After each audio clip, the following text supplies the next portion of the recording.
दोस्तों, आदाब, सलाम, नमस्कार। आप देखना शुरू किए हैं आई4जी टीवी नेटवर्क।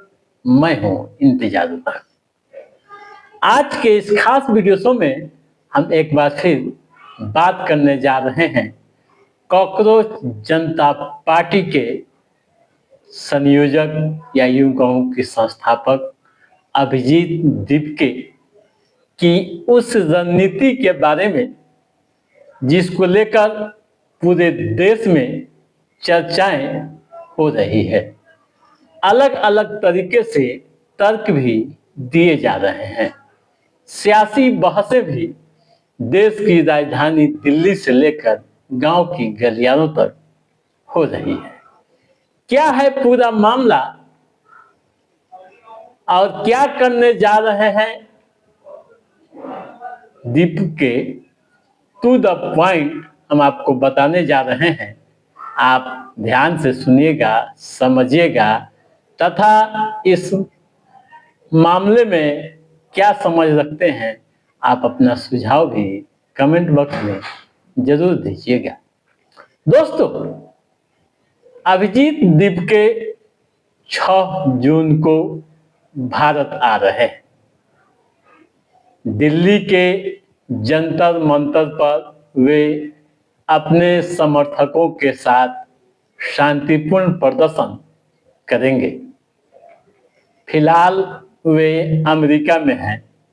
वहां उन्होंने बोस्टन यूनिवर्सिटी से स्नातक की डिग्री ली है। सुप्रीम कोर्ट के मुख्य न्यायाधीश जस्टिस सूर्यकांत की टिप्पणी के बाद कॉकरोच जनता पार्टी की शुरुआत हुई।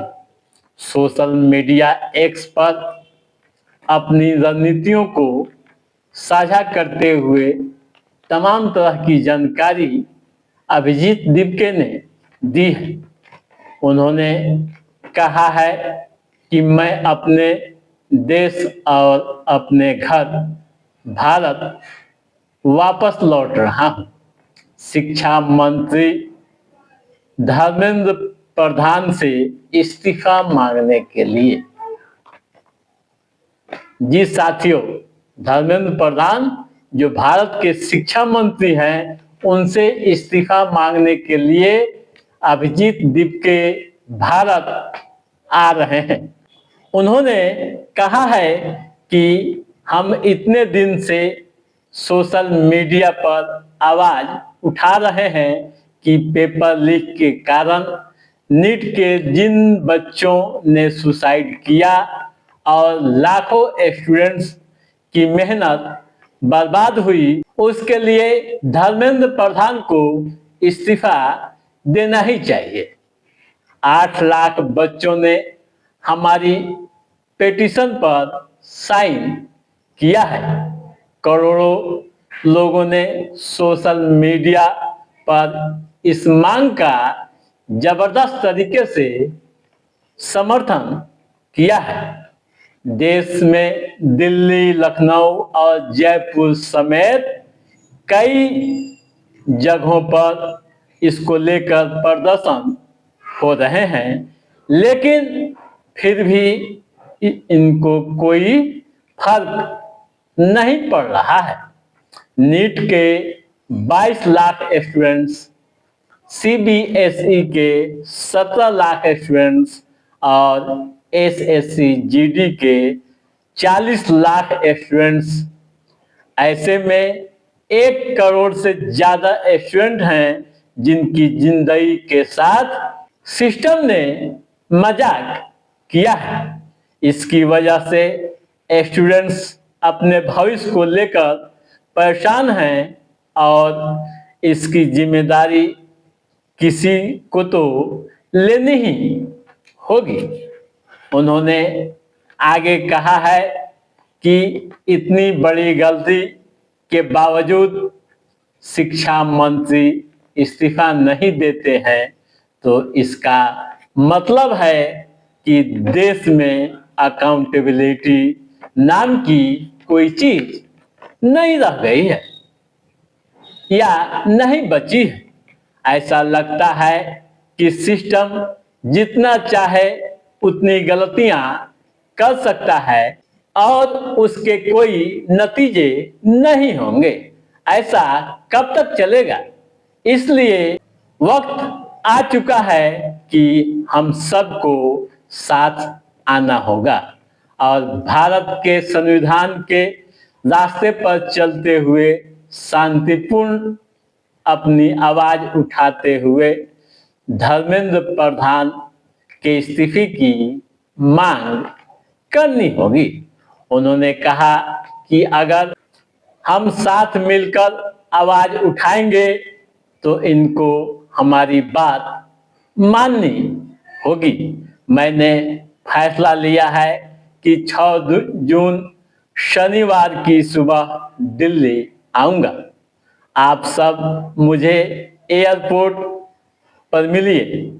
हम सब मिलकर पार्लियामेंट स्ट्रीट पुलिस स्टेशन जाएंगे, शांतिपूर्ण प्रदर्शन के लिए अनुमति मांगेंगे। भारत का संविधान हमें अधिकार देता है कि हम गलत के खिलाफ शांतिपूर्ण आवाज उठा सकते हैं। उसी संविधान के मुताबिक हम अपनी आवाज उठाएंगे। ठीक है दोस्तों, तो ये बातें हुई कॉकरोच जनता पार्टी के अभिजीत दीपके की, जो 6 जून को भारत आ रहे हैं। अब सवाल यहाँ यही कि इनके इस धरना प्रदर्शन का क्या असर पड़ेगा। दोस्तों, जो फीडबैक आ रहे हैं अलग अलग क्षेत्रों से, उस पर भरोसा करें तो आप जान लीजिए कि बदलते समय में, बदलते हालात में अभी युवा पूरी तरह से आक्रोशित है। पेपर लीक होने के बाद जिस तरह के हालात बने हैं, उससे युवाओं में खास तरह का आक्रोश है और उनके इस्तीफे की मांग लगातार हो रही है। अब यह देखना व समझना दिलचस्प होगा कि 6 जून को जब अभिजीत भारत लौटते हैं और उनके इस अपील का कितना असर दिखता है तथा धर्मेंद्र प्रधान अपने इस्तीफा देते हैं या नहीं। तो दोस्तों, आज के इस एपिसोड में बस इतना ही। कैसा रहा हमारा ये एपिसोड, आप लाइक और कमेंट करके हमें जरूर बताइएगा।